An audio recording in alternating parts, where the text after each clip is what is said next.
Moving now to developments in the United States, and people beyond the West Coast are bracing for the impact of these raging wildfires. Smoke from the deadly blazes has reached the Midwest and the East Coast, going as far as the states of New York and through Missouri and Kentucky. Some of the smoke also drifted to Canada and Northern Europe. The wildfires have already worsened air quality in the West. More than 30 fatalities have been reported and dozens are still missing. California is home to nearly 4 million Filipinos. So what is the situation there like for our kababayans? Joining us now tonight, live from Los Angeles, early in the morning, is Janelle So-Perkins from local network KSCI-TV LA 18. Janelle, great to have you with us on The Final Word. Hi, Rico. Thank you so much for having me. Good evening to everyone and to those joining us from here in Los Angeles or even on the East Coast. Good morning. Across the United States, there is a large Filipino community in California. Have there been any reports, Janelle, of our kababayans being affected by these forest fires across the West Coast?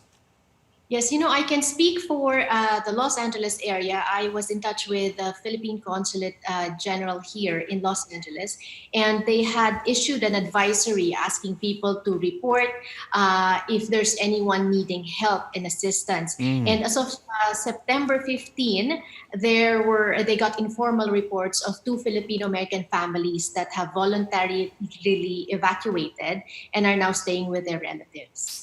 And how are our kababayans in the West Coast helping battle these forest fires and, helping each other, the bayanihan spirit during this crisis situation? Rico, I always say this, you can take the Philippines out of the, you can take the Filipinos out of the Philippines, but never the Philippines out of the Filipinos. And so you're right. Even as far as here in America, we always, it comes out naturally, that bayanihan spirit. Right now, we're still trying to get reports on Filipinos helping each other because we don't know how many Filipinos are affected by the fires. But I know that it's not just the fires that the U.S. society is contending with right now and these days. There's also COVID. There's also other social issues. In terms of COVID, of course, we see that Filipinos helping each other.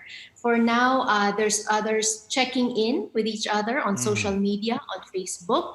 And also, how Filipinos are always willing to help. And so Filipinos offering help also on social media in terms of if there are kababayans that are needing help. Also, I'd like to note, one of the cities that are affected by one of the big fires here in our area is Sierra Madre, whose mayor pro tem is actually Filipina. She's the first person and woman of color to be elected in Sierra Madre. We are always one family wherever we are in the world, Janelle. And you know what? Just like you and me, we have many relatives and friends who are residents in the West Coast. I have relatives in San Jose, in San Francisco, San Diego, and Los Angeles. And they tell me when they step out of their homes, it's like an apocalyptic scene with orange and red enveloping the sky. So what is the situation like right now there over the past few days? Over the past few days, Rico, the air quality, we've been checking it. It switches from orange to red. Orange meaning sensitive to some groups or unhealthy for some sensitive groups, and orange or red meaning unhealthy in general. You're correct, it's been dark and gloomy. Orange skies, very eerie. Some people are joking that it feels like we're in Mars or something like that. But the Filipinos always find humor in everything. But it's really sad, especially with COVID. They say the safest place is outdoors, but now we can't go outdoors because of what's going on. It started, we started feeling the effects of the fire around September 9 or September 8 of last week. But by Thursday, Friday, we were advised to stay indoors. Really very poor air quality as these wildfires rage across the West Coast, Janelle. And it's not just the wildfires that you and your fellow Filipinos there have to deal with, but also the COVID-19 pandemic, because California has the highest rate of infection in America. How are you and our fellow kababayans coping there? You know, it has changed. I think a lot of people, especially the Filipino community, are now shifting gears from tragedy to hope. I do on my weekly program here in the US interview regularly different medical frontliners. As you know, a lot of our kababayans work here as nurses, as doctors. And in the beginning, there was a lot of angst, there's a lot of anxiety, there was a lot of sadness.